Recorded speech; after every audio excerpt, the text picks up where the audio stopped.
Humiliation tastes like cheap wine at a wedding you're barely invited to. I stood in the dimly lit corner of the opulent San Francisco ballroom, glaring at the seating chart that banished me to table 19, wedged beside the service entrance. The venue sparkled with gold-trimmed chandeliers and lavender orchids that screamed wealth.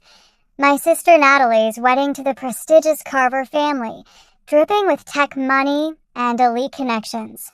Table 19 was a deliberate slight, tucked behind a gaudy floral arch, far from the glowing head table where Natalie and her new in-laws reigned.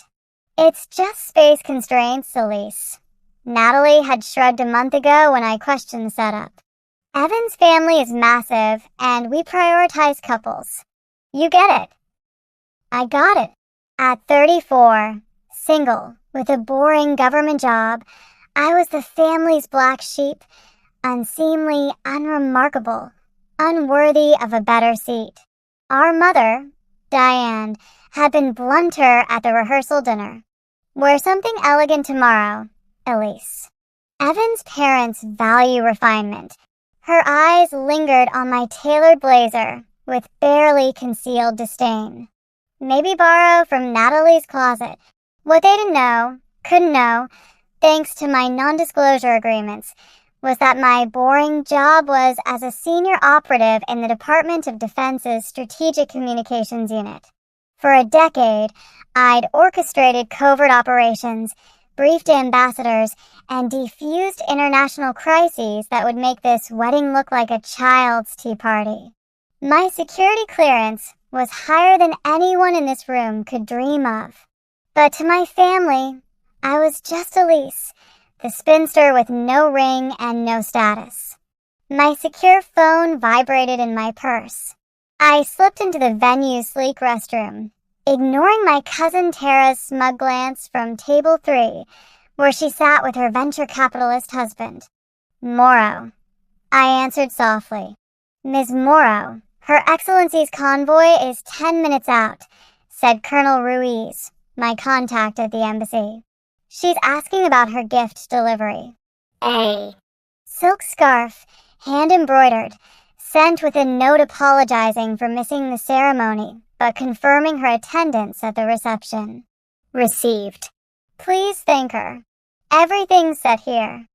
I smoothed my charcoal dress, Prada, understated but camera-ready, paired with my grandmother's sapphire necklace, a gift from a Qatari official after I resolved a trade dispute. My heels, low but sleek, were built for long diplomatic hours. I looked like what I was, a professional who moved nations, not centerpieces. Back in the ballroom, the wedding party swept in. Natalie glowed in her couture gown, Evan sharp in his bespoke suit. His parents, Victoria and Lawrence Carver, surveyed their empire from table 1, joined by a tech mogul, a congresswoman, and Evan's aunt, a Silicon Valley CEO. Table 19, Natalie's old sorority sister's parents, a cousin I barely knew, and an empty chair screaming my irrelevance. The toasts began. Evan's best man shared frat boy anecdotes. Tara, Natalie's maid of honor, gushed about soulmates, her eyes flicking to me. "Some find love early," she purred. "Others, well, we all move at our own pace." Laughter rippled. Mom's lips tightened. Dad stared at his plate. My phone buzzed again. 1 minute. I rose, ignoring the coordinator's attempt to herd me back. The venue's manager, Liam, met me at the entrance, briefed and sworn to secrecy. "Security's ready," he whispered.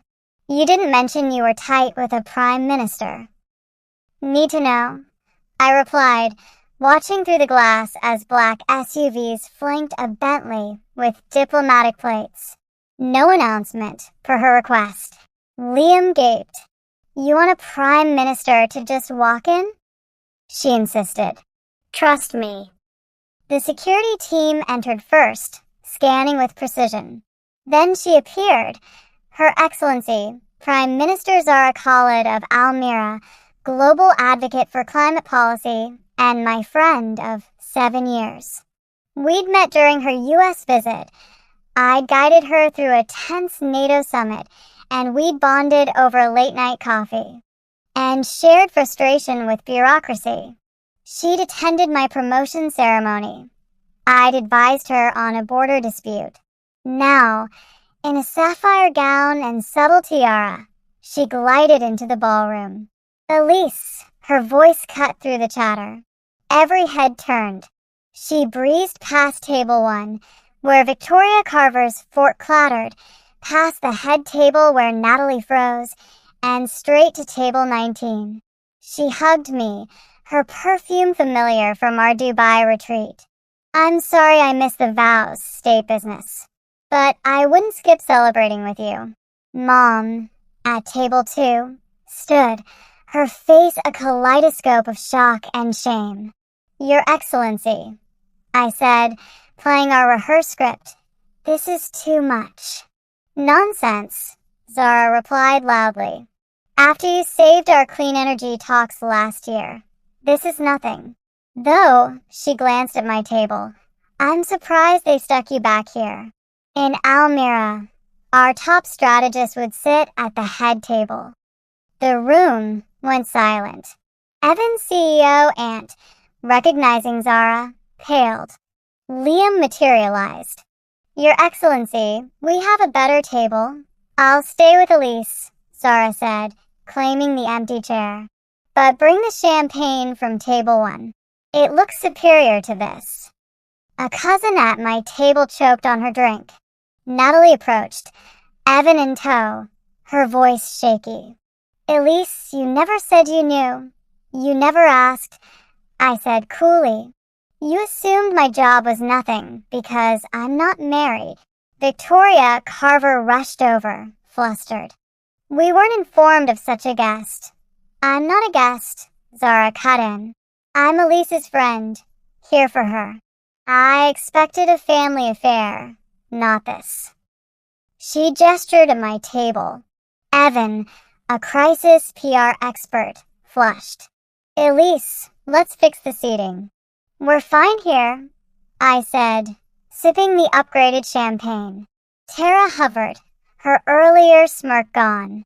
Elise, we thought you were just some clerk. Zara's smile was lethal. Elise negotiates international treaties. She's trusted with secrets that keep nations stable. She's exceptional. Natalie's eyes welled. The room buzzed phones. Recording. Mom stammered. Elise, we didn't know. You didn't ask, I said. You hid me by the service door, because I don't fit your mold. Zara stood. Let's take our drinks outside. The air here feels small. On the terrace, Zara grinned. That was fun. Thank you, I said, exhaling. They needed to see. She raised her glass. To family who choose you. Natalie appeared, tears streaking her makeup. Elise, I'm so sorry. I was caught up in impressing Evan's family. I envied your strength, your freedom. I diminished you. I met her gaze. I matter, Natalie. Not because of who I know, but because I'm your sister. That should have been enough. She nodded, voice breaking. I'll do better. Zara squeezed my hand and left. My phone buzzed. Colonel Ruiz. European Command wants you for the Asia Summit. Deputy Chief Morrow, papers incoming. I smiled.